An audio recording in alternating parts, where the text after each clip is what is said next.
요즘 부인이 이런 말을 하는 남편을 좋아한대요. 혹시 이런 말 들어보셨나요? 여보, 그동안 고생 많이 했어요.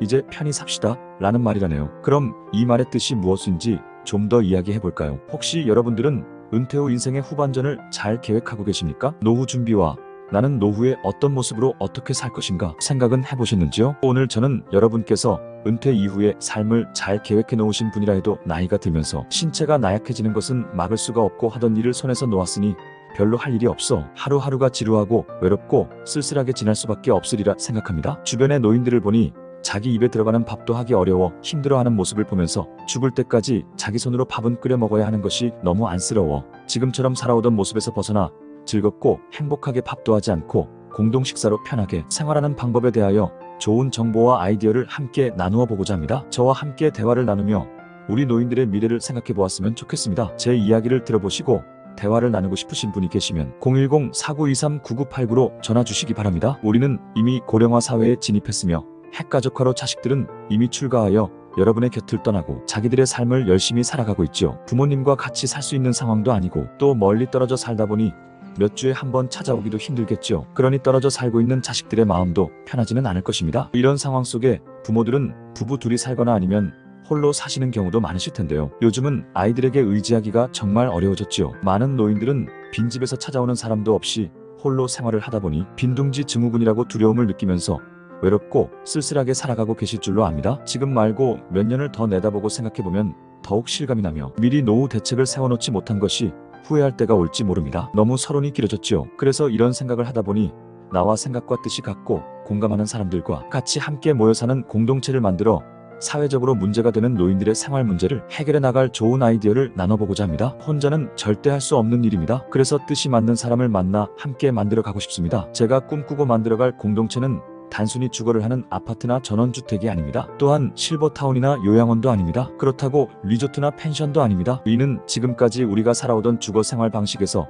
완전히 생각을 바꿔 획기적으로 새로운 노인 주거 및 식생활 문화를 만들어가는 것입니다. 지금까지 사람들이 사는 방식과 갖가지 문화를 접목하여 노령화 시대에 딱 맞는 복합 주거 생활 공간을 만들어 우리들에게 노후의 경제적인 걱정과 외롭고 고독한 생활에서 벗어나고 또 자녀들에게도 부모를 부양해야 하는 부담을 주지 않으며 자녀들도 마음을 놓고 자기들이 맡은 일에 열중할 수 있도록 하는 것입니다. 복합 공동체에 거주하는 모든 사람은 혈연으로 만들어진 가족이 아니고 서로의 환경이 같고 이해와 득실이 맞음으로 탄생한 새로운 사회적인 조직으로 가족처럼 서로 돕고 서로가 부양하며 서로 믿고 의지하면서 즐겁고 행복한 공동체를 만들어가는 새로운 가족으로 패러다임의 주역이 될 것입니다. 내가 이런 것을 생각하게 된 동기는 나도 이미 늙었고 현대는 핵가족 사회로 가족은 분열했고 자녀들도 한두 명 정도로 부모를 부양할 여력도 부족하고 또한 대가족이 살던 예전처럼 가족끼리 돕고 의지하며 부양하며 살아가는 그런 모습과 가족의 기능은 이미 상실된 지 오래입니다. 특히 가정은 대가족에서 핵분열이 되어 자녀들과 함께 산다는 것은 현실적으로 불가능해진 지금 부모는 고령화되어 부양해줄 가족이 없는 상태로 두 부부가 살거나 홀로 살아가는 사람들이 많이 있습니다. 노인들은 늙은 몸으로 자기 혼자 제대로 먹고 사는 것도 힘들잖아요. 큰 병이 들지는 않았더라도 노후에는 자기 몸 하나도 건사하기 힘들고 더욱이 활동이 어려운 상태에서 하루하루를 살아간다는 것은 너무나 힘겹고 서글픈 삶이 아닐런지요. 그나마 돈이라도 많이 있다면 실버타운에 가서 편안한 삶을 살 수 있겠지만 실버타운에 들어가서 살 수도 없는 경제적으로 어려운 노인들은 병들고 늙은 쇠약해진 몸으로 죽지 못해 사는 사람들이 앞으로는 수없이 많아질 것이며 홀로 사는 사람들은 더욱 많아질 것입니다. 정부에서 이런 노인들을 위해 여러 가지 복지 혜택을 주고는 있지만 모두의 어려움을 해결해 줄 수는 없는 실정입니다. 조금 금전적으로 여유가 있는 사람들은 건강을 위해 전원주택을 사서 그곳에서 몇 년 살다 보니 처음에는 친구와 친지들이 많이 찾아와 식탁에 둘러앉아 바비큐, 파티도 하고 텃밭에서 수확한 채소와 과일로 풍성하고 즐겁게 살았지만 시간이 지나니 친구와 친지들도 찾아오는 발길이 멀어지고 어느덧 부부 중 한 명은 세상을 떠나고 홀로 남아있는 본인은 점점 거동도 어려워지고 자녀들도 자주 찾아오지 못하니 자녀들이 찾아오길 기다리지도 못하고 텃밭이라도 가꾸며 잘 살아보려 했지만 텃밭 가꾸는 것도 몸이 아프고 쇠약해지니 힘이 들고 또한 아프면 병원을 가야 하는데 병원도 멀고 이동이 어려워 치료도 제대로 받기 어려운 불편함 때문에 전원주택을 처분하고 다시 도시로 나오려 하지만 전원주택이 팔리지도 않고 어쩔 수 없이 외로운 삶을 홀로 살아가고 있는 실정이 되었죠.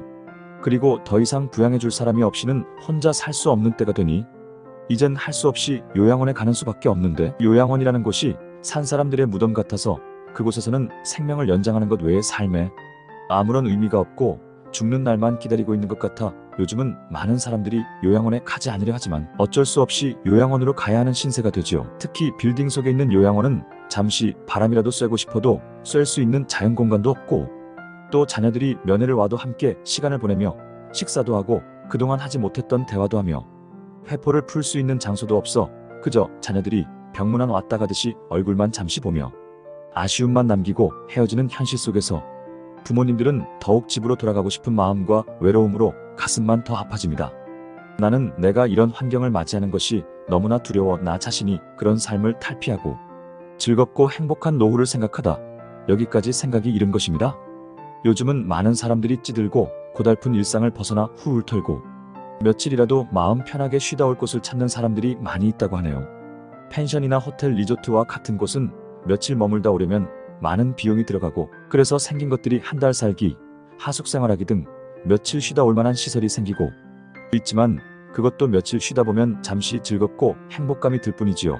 하루 이틀 아무 일도 하지 않고 시간만 보내다 보니 따분해지고 지루해서 또 집으로 오게 됩니다. 그래서 내가 생각한 것은 전원 생활도 아니고 며칠 쉬었다가는 그런 것도 아니지만 입실과 퇴실이 아주 자유로우며 하루 살기, 한 달 살기, 장기 투숙하기 등으로 자유로이 쉬었다 갈 수도 있으며 요양이나 휴양을 하러 오는 사람이라면 자식들과 이웃이 면회를 와서 함께 많은 시간을 같이 지낼 수 있으며 부모님은 손주들을 보고 기뻐하며 자녀들은 어차피 캠핑도 가고 여행도 가는데 부모님을 만나러 와서 두 가지를 다 할 수 있다면 그것 또한 얼마나 기쁠 것이며 부모님을 만나러 더 자주 올 수도 있지 않겠습니까? 하루하루의 일과 속에는 건강을 위한 프로그램으로 황토방과 명상 등의 갖가지 체험방과 산책을 즐기며 각자의 취미생활도 즐길 수 있는 시설도 갖추고 또 텃밭도 조성해서 노동이 아니라 취미생활로 많은 사람들과 공동작업 그리고 그곳에서 나온 제철 채소와 과실로 건강식단을 준비하여 공동식사로 식사에 대한 부담도 없도록 하는 것이 목적입니다. 이런 시설을 만들어 함께 즐겁고 행복한 시간을 보내려면 경제적인 부담이 생기는데 그것을 해결하기 위해서는 수익 활동을 한다면 좋을 것 같아 먼저 요즘 상황 중인 카페와 자연시계 식당을 만들고 청소년 수련회나 기업 연수로 발생하는 대실료 숙식 제공 식당 운영으로 수익을 극대화하며 요즘 젊은 사람들에게 아주 인기가 있는 시설을 만들어 면회를 오는 사람들이 이용할 수 있는 캠핑장과 수영장도 만들고 저수지가 있다면 유료 낚시터를 만들어 운영하면 너무나 즐거고 행복한 힐링센터가 될 것 같으며 그곳에 투자한 사람들은 수익도 얻을 수 있는 일로 수많은 이익이 돌아올 것이 분명하며 특히 사계절 영업이 가능하고 불황이 없으며 특히 아주 중요한 내용 중에 하나로 투자한 사람들이 모두가 거주자이며 운영자이며 관리자가 되어 직접 자기가 할 수 있는 분야를 맡아 경영을 한다면 일거리도 창출되며 혼자서는 어려운 일들이 공동으로 작업을 하게 되므로 힘들지 않고 즐거움만이 있게 될 것입니다. 복합 공동체 주거단지 내 거주자들의 건강과 질병 치료를 위해 그 지역의 병원과 MOU 체결로 도움을 얻을 수 있으며 지자체의 도움으로 많은 전문 강사들로 강의도 듣고 노래도 부르고 운동도 하고 장기 자랑도 하며 자연과 더불어 사는 행복한 복합 공동체 주거단지를 만드는 것이 저의 꿈이고 아이디어입니다. 자연과 더불어 사는 이 복합 힐링센터는 많은 사람들에게 행복하고 즐거움을 가져다주는 장소가 될 것입니다. 지금까지 이야기를 들어보셨으니 무슨 말인지 잘 아셨으리라 믿습니다. 그렇습니다. 아무리 좋은 곳에 좋은 건물에 시설이 아주 잘 되어 있는 곳이라도 그곳에 사람들이 살아가는 따스함과 사랑이 없으면 아무 소용이 없습니다. 건물은 하드웨어라면 프로그램은 사람을 살리는 소프트웨어입니다. 저는 그것을 알았습니다. 정말 핵심 중의 핵심입니다. 대용량의 하드웨어라 하더라도 소프트웨어가 없었기 때문에 지금까지 전원주택 단지를 만들어 놓고 분양을 해도 실패하여 숲속에 정말 잘 지어놓은 주택들이 폐허가 되어 있는 것을 볼 수 있습니다. 그래서 소프트웨어를 잘 만들어야 한다는 것입니다. 제 이야기를 들으시고 공감이 가고 함께 동참하길 원하시는 분은 먼저 010-4923-9989로 문의하여 주시기 바랍니다. 함께 투자하고 함께 만들어가는 이 공간에서 우리는 진정한 행복을 찾을 수 있을 것입니다. 공감하시고 참여하고 싶으신 분들은 정말 함께 살고 싶은 친구와 이웃에게 권유하여 설명회에 참석하여 주시기 바랍니다. 뭉치면 살고 흩어지면 죽는다라는 말이 있듯이 사람은 사회적 동물로 혼자서는 살아갈 수 없습니다. 뭉쳐야 여러가지 좋은 아이디어가 나옵니다. 혼자서는 할 수 없는 일이지만 많은 사람들이 뭉치면 큰 일도 해나갈 수 있습니다. 더 자세한 내용은 매주 목요일 2시 미러클 연수원 제 사무실에서 있습니다. 감사합니다.